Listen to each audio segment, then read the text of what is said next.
नमस्कार शेतकरी मित्रांनो, भारतीय शेतकरी युट्यूब चॅनलमध्ये सर्व शेतकरी बांधवांचं हार्दिक स्वागत। तर शेतकरी मित्रांनो, या व्हिडिओच्या माध्यमातून खरीप हंगाम 2023च्या पीक विम्या संदर्भात एक महत्त्वाचा असा अपडेट आपण या व्हिडिओच्या माध्यमातून जाणून घेण्याचा प्रयत्न करणार आहोत। कारण की मित्रांनो, या नवही विमा कंपन्यांच्या माध्यमातून राज्यामध्ये खरीप हंगाम 2023चा उर्वरित 75% पीक विमा राज्यातील 16 जिल्ह्यातील शेतकरी बांधवांसाठी मंजूर करण्यात आलेला आहे। तर शेतकरी मित्रांनो, या व्हिडिओच्या माध्यमातून कोणत्या 16 जिल्ह्यांमध्ये 75% पीक विमा मंजूर करण्यात आलेला आहे, याचबरोबर कोण्या पिकासाठी करण्यात आलेला आहे, याचबरोबर किती कोटी रुपये निधी त्या जिल्ह्यातील शेतकऱ्यांना मिळणार आहे, हेक्टरी रुपये किती मिळणार आहे, त्याच्या संदर्भात एक डिटेलमध्ये अपडेट आपण या व्हिडिओच्या माध्यमातून जाणून घेण्याचा प्रयत्न करणार आहोत। तर नमस्कार, मी ज्ञानेश्वर सवणकर स्वागत करतो भारतीय शेतकरी यूट्यूब चॅनलमध्ये। तर शेतकरी मित्रांनो, आमच्या चॅनलवर जर नवीन असाल तर चॅनलला नक्की सबस्क्राईब करायला विसरू नका, जेणेकरून शेती संबंधित असेच नवनवीन अपडेट्स तुम्हाला सर्वप्रथम आमच्या चॅनलवर पाहायला मिळतील। तर चला तर मित्रांनो, व्हिडिओला सुरुवात करूया। तर शेतकरी मित्रांनो, 16 जिल्ह्यातील शेतकरी बांधवांसाठी एक दिलासादायक एक अपडेट आहे। 16 जिल्ह्यामध्ये पीक कापणी प्रयोगाच्या आधारावर उर्वरित 75% पीक विमा या नवही विमा कंपन्यांच्या माध्यमातून मंजूर करण्यात आलेला आहे। तर ते 16 जिल्हे कोणते आहेत ते सर्वप्रथम आपण बघण्याचा प्रयत्न करूया। याचबरोबर त्या जिल्ह्यासाठी किती कोटी रुपये निधी प्राप्त झालेला आहे ते आपण बघण्याचा प्रयत्न करूया, आणि शेवटी हेक्टरी रक्कम किती मिळणार आहे हे आपण बघण्याचा प्रयत्न तर करणारच आहोत।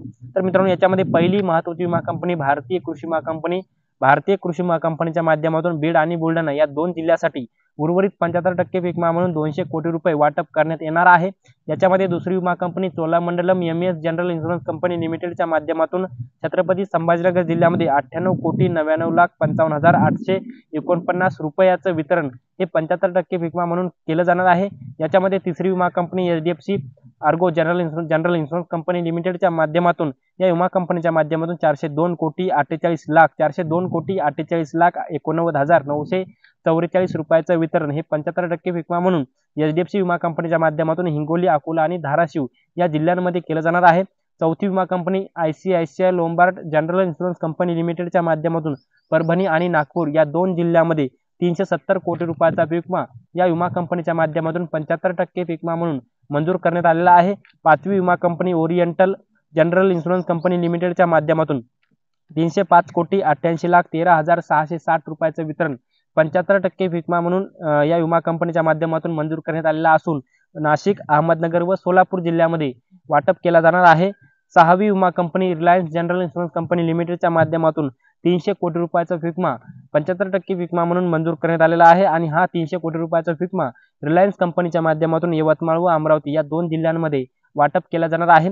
मित्रांनो, सातवी विमा company SBI life general insurance company लिमिटेडच्या माध्यमातून 53,41,41,102 रुपयाचं वितरण हे केलं जाणार आहे। मित्रांनो, एसबीआय कंपनीच्या माध्यमातून लातूर जिल्ह्यामध्ये याच्या अगोदरही 25% अग्री म्हणून 219 कोटी रुपयाचा पीक विमा मंजूर करून त्यांना त्या शेतकरी बांधवांसाठी वाटप करण्यात आलेला असून आता उर्वरित 75% पीक विमा सुद्धा एसबीआय कंपनीच्या माध्यमातून लातूर जिल्ह्यातील 60 महसूल मंडळातील शेतकऱ्यांना मंजूर करण्यात आलेला असून या शेतकरी बांधवांच्या खात्यामध्ये याचं लवकरच वितरण होणार आहे। एकंदरीत शेतकरी मित्रांनो, आपण जर बघितलं तर पीक कापणी प्रयोगाच्या आधारावर हा 75% पीक विमा मिळत असतो। त्यामुळे मित्रांनो, लातूर जिल्ह्यामध्ये पीक कापणी प्रयोगाच्या आधारावर पोस्ट हार्वेस्टच्या डाट्यानुसार या जिल्ह्यामध्ये 75% पीक विमा मंजूर झालेला आहे।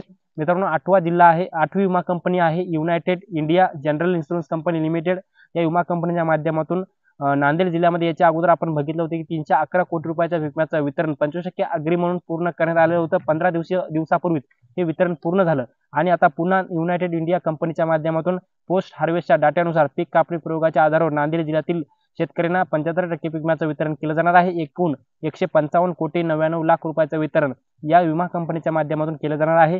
मित्रांनो, शेवटची विमा company universal Sompo general insurance company लिमिटेडच्या माध्यमातून 134 कोटी रुपये पीक विमा मंजूर करण्यात आलेला आहे, आणि हा 75% पीक विमा म्हणून जालना जिल्ह्यातील शेतकऱ्यांना या पीक विम्याचं वितरण केलं जाणार आहे।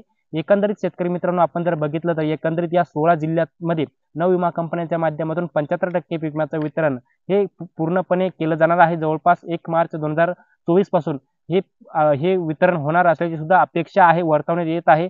1 मार्च 2024 पासून बहुतांश जिल्ह्यातील शेतकरी बांधवांच्या खात्यामध्ये या उर्वरित 75% पीक विम्याचं वितरण होण्याची शक्यता मोठ्या प्रमाणामध्ये आहे। हेक्टरी मित्रांनो 15,000 रुपयापासून ते 25,000 रुपये प्रति हेक्टर शेतकरी बांधवांच्या खात्यामध्ये या पीक विम्याचं वितरण केलं जाऊ शकतं। आणि मित्रांनो, सगळ्यात महत्त्वाचं म्हणजे सोयाबीन, याचबरोबर कापूस, याचबरोबर तूर या पिकाचा 75% पीक विमा मिळणार आहे। तर शेतकरी मित्रांनो, या व्हिडिओच्या माध्यमातून खरीप हंगाम 2023च्या उर्वरित 75% विम्यासंदर्भात एक डिटेलमध्ये अपडेट आपण या व्हिडिओच्या माध्यमातून जाणून घेण्याचा प्रयत्न केला. हे अपडेट तुम्हाला कसं वाटलं कमेंट बॉक्समध्ये नक्की कळवा. आणि शेवटी आमचे यूट्यूब चॅनल भारतीय शेतकरी यूट्यूब चॅनलवर जर नवीन असाल चॅनलला नक्की सबस्क्राईब करा. व्हिडिओ जर आवडला असेल तर व्हिडिओला लाईक करा. प्रत्येक शेतकरी बांधवांपर्यंत महत्त्वाची अशी माहिती शेअर करा. तर शेतकरी मित्रांनो तुर्तास इथे थांबतो. तोपर्यंत सर्वांचे मनापासून धन्यवाद.